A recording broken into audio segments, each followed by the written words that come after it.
आकाशवाणी का ये पटना केंद्र है। प्रस्तुत है नालंदा जिले की हलचल। इसे पेश कर रहे हैं हमारे संवाददाता निरंजन कुमार। नालंदा जिले के करीब 93,000 बीपीएल परिवारों को निःशुल्क रूफटॉप सोलर पैनल योजना का लाभ दिया जाएगा। इस योजना का उद्देश्य बिजली बिल का बोझ कम करना और स्वच्छ ऊर्जा को बढ़ावा देना है। सोलर पैनल लगने के बाद लाभार्थी परिवार दिन के समय पंखा, बल्ब और अन्य आवश्यक उपकरण सौर ऊर्जा से चला सकेंगे। विद्युत अधीक्षण अभियंता मनीष कांत ने बताया कि इच्छुक उपभोक्ता 28 फरवरी तक आवेदन दे सकते हैं। आवेदन की प्रक्रिया पूरी तरह डिजिटल है और सुविधा ऐप के माध्यम से घर बैठे आवेदन की जा सकती है। इसके साथ सुविधा काउंटर पर या वसुधा केंद्र से भी निःशुल्क सहायता ली जा सकती है। जिले में मनरेगा योजना के तहत बीते 10 वर्षों में पौधारोपण का काम बड़े पैमाने पर किया गया है। विभागीय आंकड़ों के अनुसार वित्तीय वर्ष 2016-17 से 2025-26 के बीच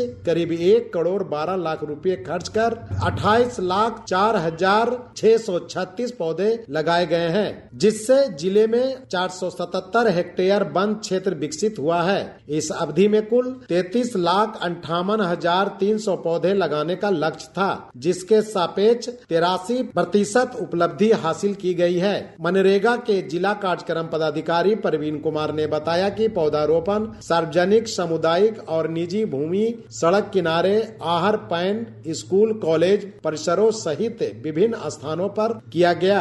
पौधों की सुरक्षा के लिए वन पोषकों की नियुक्ति का प्रावधान है। ऐतिहासिक और आध्यात्मिक शहर राजगीर को वैश्विक पर्यटन मानचित्र पर सशक्त पहचान दिलाने के लिए राज्य सरकार ने कई विकास योजनाओं की घोषणा की है। पर्यावरण, वन एवं जलवायु परिवर्तन विभाग ने बौद्ध सर्किट को आधुनिक सुविधाओं और हरित अवसंरचना से सुसज्जित करने की प्रक्रिया तेज कर दी है। इस पहल के तहत बोधगया, राजगीर, नालंदा और बिहार शरीफ को जोड़ने वाली 4 लेन सड़क को देश का पहला पीपल बरगद कॉरिडोर के रूप में विकसित किया जाएगा। विभाग के अपर मुख्य सचिव आनंद किशोर ने 2 दिवसीय राजगीर दौरे के दौरान यह जानकारी दी। उन्होंने नेचर सफारी, जू सफारी, बेनुवन, विश्व शांति स्तूप, घोड़ा कटोरा झील और रोपवे सहित प्रमुख स्थलों का निरीक्षण कर विकास कार्यों की समीक्षा की। उन्होंने बताया कि प्रस्तावित पीपल बरगद कॉरिडोर पर्यावरण संरक्षण, धार्मिक पर्यटन के संतुलित विकास का मॉडल बनेगा। इस कॉरिडोर के तहत सड़क के दोनों किनारों पर पीपल और बरगद के पौधे लगाए जाएंगे, जिससे हरित छाया, स्वच्छ वातावरण और जैव विविधता को बढ़ावा मिलेगा। इधर जिले में पर्यटकों की बढ़ती संख्या को देखते हुए नेचर सफारी और जू सफारी में टिकटों की दैनिक सीमा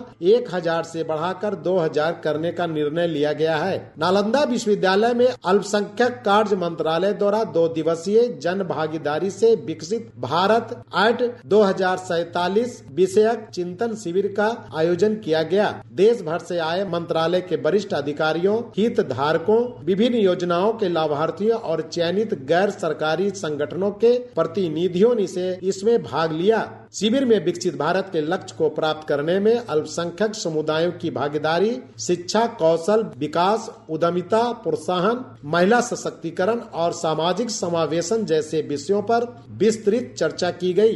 कार्यक्रम का उद्घाटन करते हुए केंद्रीय संसदीय और अल्पसंख्यक कार्य मंत्री किरेन रिजिजू ने कहा कि विकसित भारत आर्ट 2047 का लक्ष्य केवल घोषणाओं से नहीं बल्कि प्रभावी और पारदर्शी क्रियान्वयन से ही संभव है। उन्होंने कहा कि केंद्र और राज्य सरकारों के बीच बेहतर समन्वय जरूरी है ताकि योजनाएं प्रभावित नहीं हो। खरीफ विपणन मौसम 2025-26 में जिले में धान अधिप्राप्ति का कार्य जारी है। जिले के 213 पैक्स तथा 15 व्यापार मंडलों के माध्यम से धान की खरीदी की जा रही है। हालांकि इस वर्ष धान की अधिप्राप्ति में अपेक्षित तेजी नहीं दिख रही है। अब तक 14,451 किसानों से 88,432 मीट्रिक टन धान की खरीद की गई है। इस वर्ष लक्ष्य 1,22,085 मीट्रिक टन निर्धारित है। प्रधानमंत्री नरेंद्र मोदी ने 6 फरवरी को परीक्षा पे चर्चा कार्यक्रम के माध्यम से देश देश भर के छात्र छात्राओं, शिक्षकों और अभिभावकों का मार्गदर्शन किया।